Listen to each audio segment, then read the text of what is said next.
Last Sunday, Turkey held the most important elections in the country in recent years. With over 64 million registered voters and a turnout of nearly 90%, the mandate of the current president, Recep Tayyip Erdogan, could come to an end after 20 years of power. While Erdogan has resisted the opposition's efforts, neither him nor his rival have reached the 50% threshold to win the presidential race outright. As a result, Turkey will hold a runoff election on May 28th.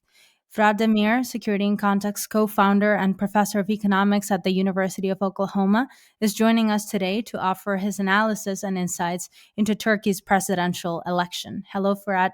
Good to talk to you today. Good talking to you again, Anita, as well. Glad to be here. So to start, for those of our viewers and listeners who might not be familiar with the Turkish political landscape, I'd like to ask you if you could briefly explain what the key forces in this presidential election are. So in other words, which parties had a relevant role and are having a relevant role in the election, which alliances were formed to defeat Erdogan, and what was the tactic of the opposition? Well, the Turkish electoral system changed radically in 2017 after a general referendum, and it moved from a parliamentary system to a presidential system.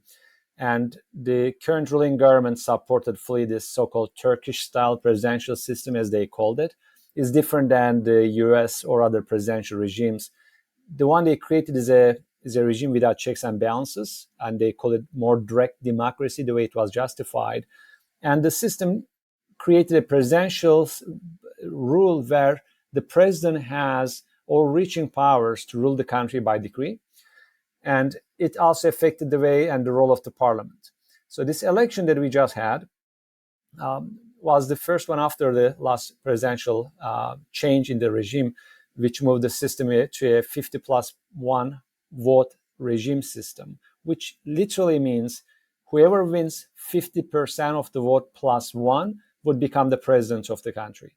The parliamentary or the general elections include also elections for the seats in the parliament, in the Turkish parliament.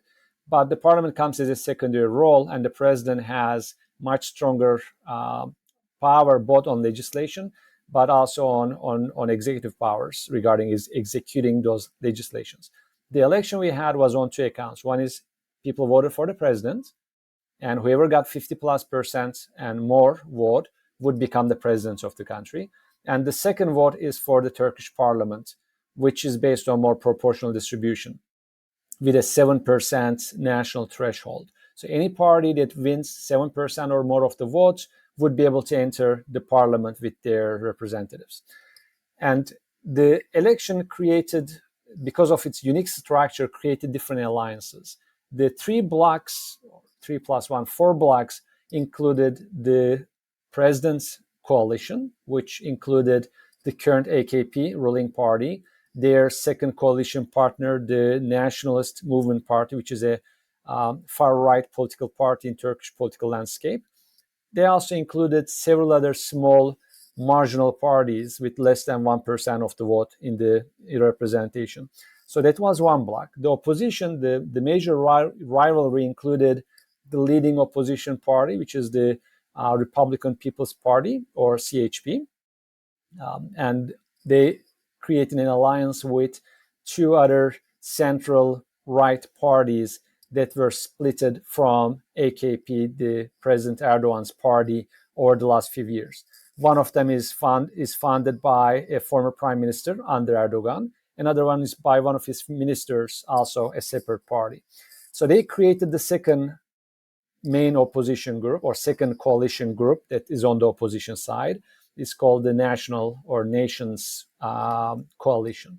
The third group included the Kurdish opposition and liberal left and far left groups, including Turkish Workers' Party and so on. They formed the third coalition as an alliance for the parliamentary elections. And these coalitions also differed regarding who they nominated as the presidential candidate.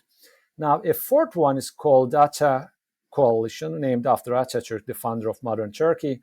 And they came up with the list and the fourth group of people in terms of the total share of the votes. So in a nutshell, then you have three major groups plus fourth marginal one, and they are competing for the parliamentary seats. They entered separately under their own party's banners, but for the presidential election, they formed the coalitions and they voted under one bloc. So the current president and his coalition supported the current president of Turkey, Recep Tayyip Erdogan, who ran for a third time, which, according to many legal scholars, was unconstitutional because the Turkish constitution limits presidential terms to 2 terms. So this will be his third term, becoming president if he's elected. The main opposition groups, both the Kurds and left, as well as the center-right and the Kemalist group under the Republican People's Party, they nominated Kemal Kılıçdaroğlu as their main candidate. And that's the second main one. The fourth group or political party group that came as the last nominated another candidate, which received 5+% of the vote and turned out to be a decisive factor in the results of yesterday's election, because none of the groups managed to pass the 50% threshold to win the presidency.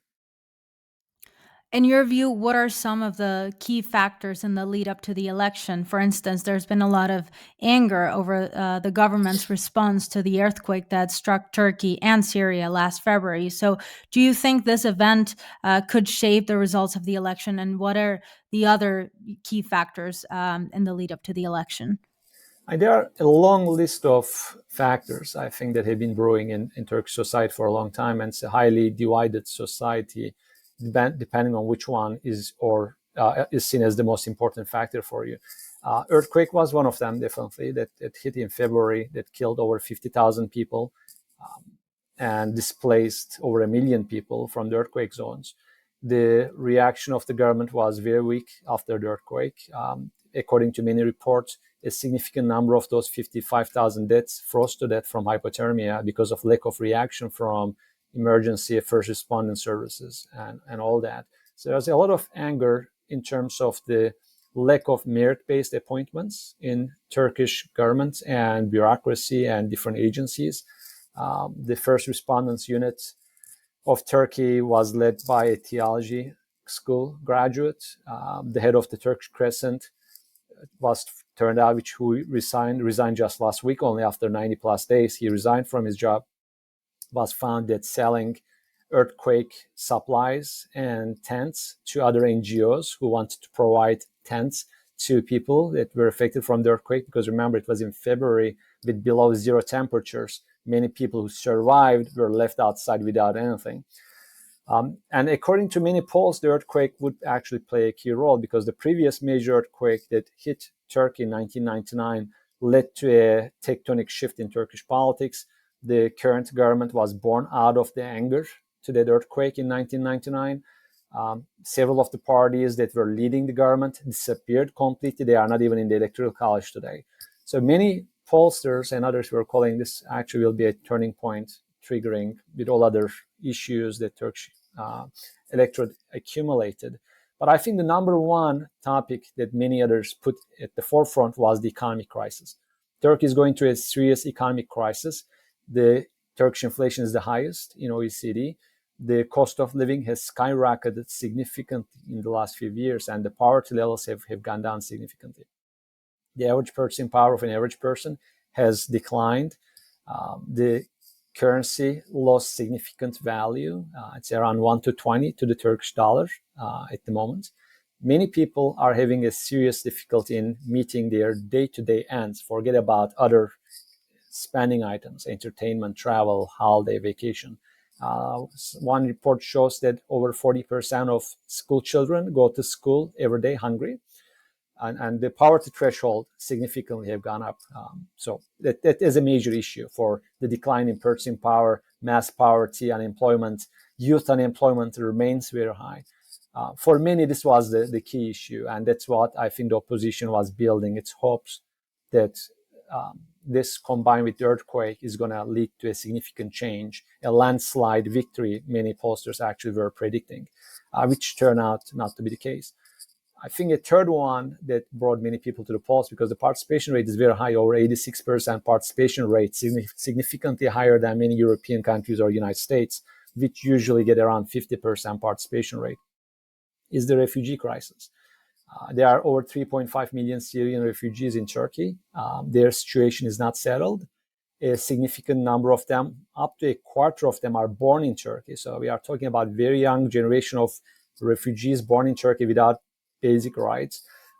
And the Turkish society is highly divided. There's an overwhelming majority, I think, are highly anti-refugee sentiments for a variety of factors, which are compounded by the economic crisis, lack of jobs, and other failures at the service provision stage. And the country is not ready in terms of provision of education for these children, provision of jobs for adult population. And there are also, of course, other issues that have been accumulating and simmering underground, including increasing authoritarianism, one-man rule, serious accusations of human rights violations, freedom of speech, and corruption, which can be linked to economic issues. And it turned out that none of them were a determining factor. That's where I think many people after the election night had to go back and think long and deep. Where did we miss? How did we misread? Because it had implications not just for Turkey, but for the rest of the world. I was, in fact, just going to ask you why this election is such a key moment, not only for the country itself, as you were saying, but also regionally and internationally as well. I think Turkish political regime has predated a few other key players and changes in the global economy and global politics.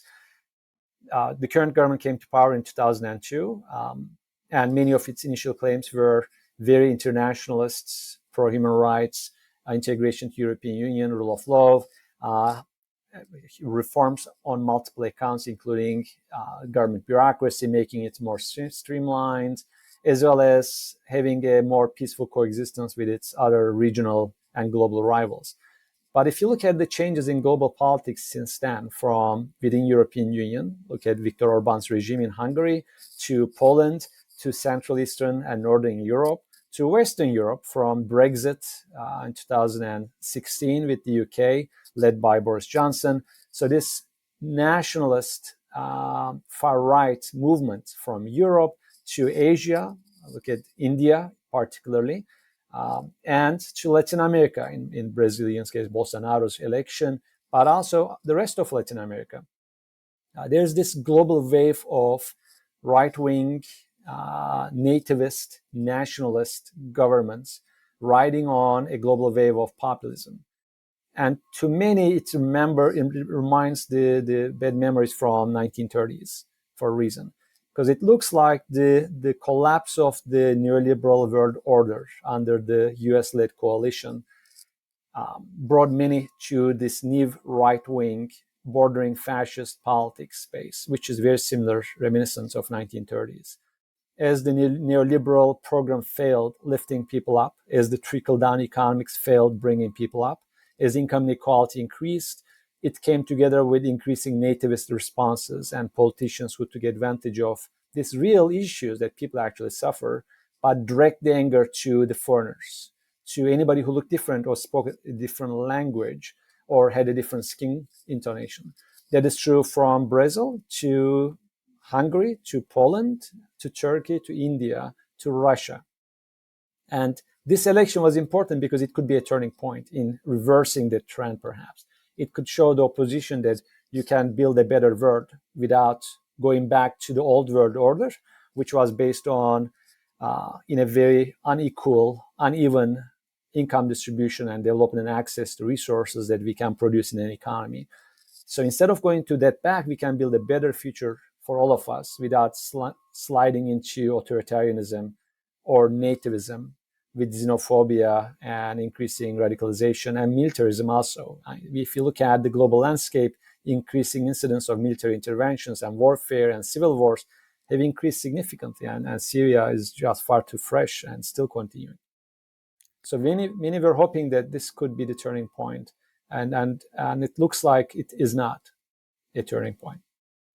So it seems, as we were saying, that there's going to be a runoff election between Erdogan and, help me pronounce it, Kılıçdaroğlu. Is that right? Yes, Kılıçdaroğlu. So since neither of them reached the 50% threshold in yesterday's election, there is going to be a runoff election between the two of them. What's your assessment of yesterday's results, and what are the prospects moving forward? One thing is definitely the winner is nationalism.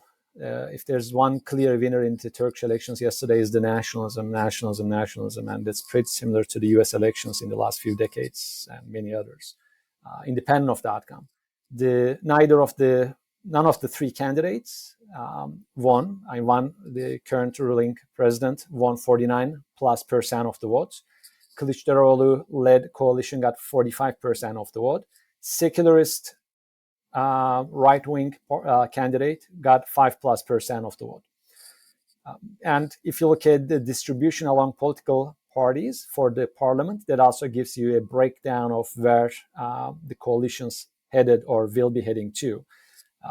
The AKP ruling party got 35% of the vote. So despite the deadliest earthquake in the country, despite an earthquake reaction or response that left a lot to be desired, despite serious corruption allegations, despite the serious economic crisis with inflation rate, the official inflation rate is around 77%. Unofficial is above 100%. That's the highest inflation rate OECD and one of the highest in the world. And despite a 21-year rule, the current government came to power in 2002. So somebody who was born when Mr. Erdogan came to power is 21 years old today. Despite all that, still received 35% of the vote. So this fractionalization of Turkish politics, like others along certain identities and groups, is well and alive, and those fault lines are not bridged in any way. The Kemalist group, CHP, the Republican People's Party, received 25% of the vote, despite forming a coalition with 5 other center-right parties. So they formed a coalition with center-right parties, and it did not really affect much of the vote distribution. The Nationalist Movement Party, which is a far-right nationalist party in Turkey, broke its expectations and received almost 10% of the votes.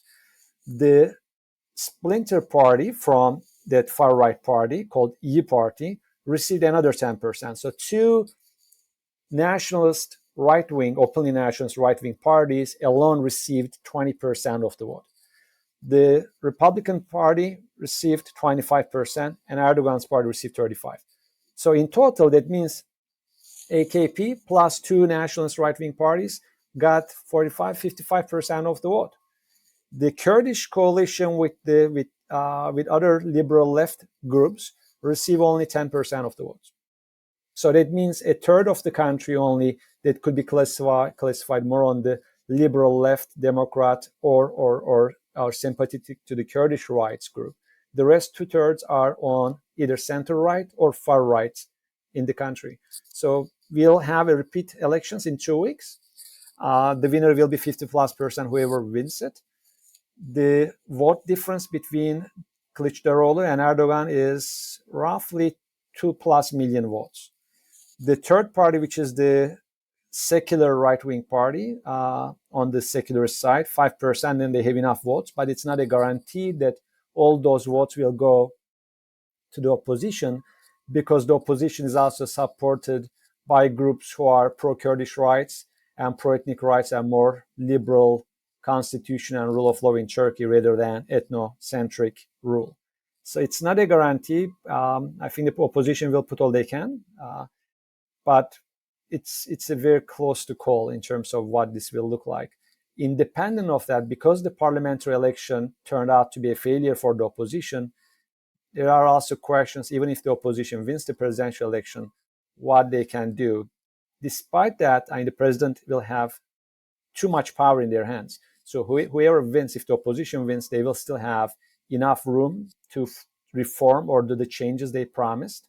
But the distribution of the parliament right now, if I look at the current numbers just updated, 35% went to AKP. They got out of 600 seats, 260 seats went to the ruling government. Their coalition partner received another 51 seats. or 10% of the votes. So AKP plus its coalition received 45% of the votes. The opposition and other smaller parties got the rest. In other words, the ruling government has the majority of the votes, more than 300 votes, which are enough and sufficient to either block or be a yes man for whatever the president does. And the opposition was hoping that they would have both the parliament and the presidency so that they could make the changes they wanted.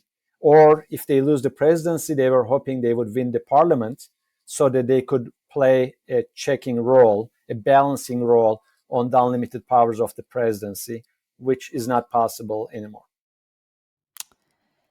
Well, it does not look great. Is there anything that you would like to add that we haven't covered in the previous questions? Yes, I think it also showed the failure of the opposition parties regarding the politics and the language that they developed, not just in Turkey, but other countries. And if you look at the popularity of Trump, for example, who is going to run, and he's the most likely candidate for the American elections upcoming in a year, or the extreme right-wing nativist parties from Central to Eastern to Mediterranean region of Europe, to Asia, to Latin America, the left needs to develop a new language. And compromising with right-wing parties is not the answer. The Turkish opposition partnered with center-right parties who never explained their partnership being under Erdogan's rule in the first place. The parliamentary election seats that they put, many of them were highly unacceptable candidates for many of the opposition voters. And the argument was we need to form a coalition and this is the only way to win elections, instead of a bottom-up, community-based organizing principle. Whether people like it or not, the current government is very well organized at the grassroots level. Mr. Erdogan is a grassroots organizer. His party is well organized at the grassroots level. And he has a die-hard supporter base no matter what happens. And they believe the stories and the narratives they created. Earthquake happened, but they argued this was one of the worst earthquakes ever happened, and no country would be able to handle it anyways. The civil war happens, you play the cards of imperialists. The economic crisis happens, you blame it on US or European Union and foreigners and foreign agents and so on. And you divide people. You use languages that are very divisive. Either you attack on LGBTQ rights, which the opposition got attacked, or you use terrorism card, again the opposition got attacked. The current government labeled the opposition leader candidate for the presidency as being in bed with terrorists, as partnering with terrorists.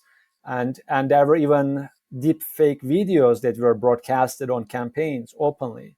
They printed, many people were caught last week in Istanbul who were printing fake flyers claiming to be on the opposition side with claims that are not on the opposition side, like including we will release the head of the terrorist groups, we will do this, we will do that, and so on, that were completely divisive and not true. And they worked. And the left is not organized. The Turkish left puts candidates, unfortunately, that are famous rather than grassroots building. The only group on the opposition side that has very serious and strong grassroots building are the Kurds. And if you look at the map of Turkey after the election with different colors, entire Kurdish regions voted predominantly for the opposition. Opposition candidate received over 70% of the votes in Diyarbakir. If you look at the highest votes they received on the opposition side are all on the Kurdish cities. The rest of the Turkish left and center and liberal left and center left are completely unorganized at the grassroots level. And that requires a new politics, a new language, speaking about real issues that people care. Well, Firat Demir, thank you so much for joining me today at Security in Context. Let's hope for the best on May 28th. But in the meantime, I think it's very important to keep thinking about the outcomes and possible implications. So thank you so much for your analysis. Thank you for having me.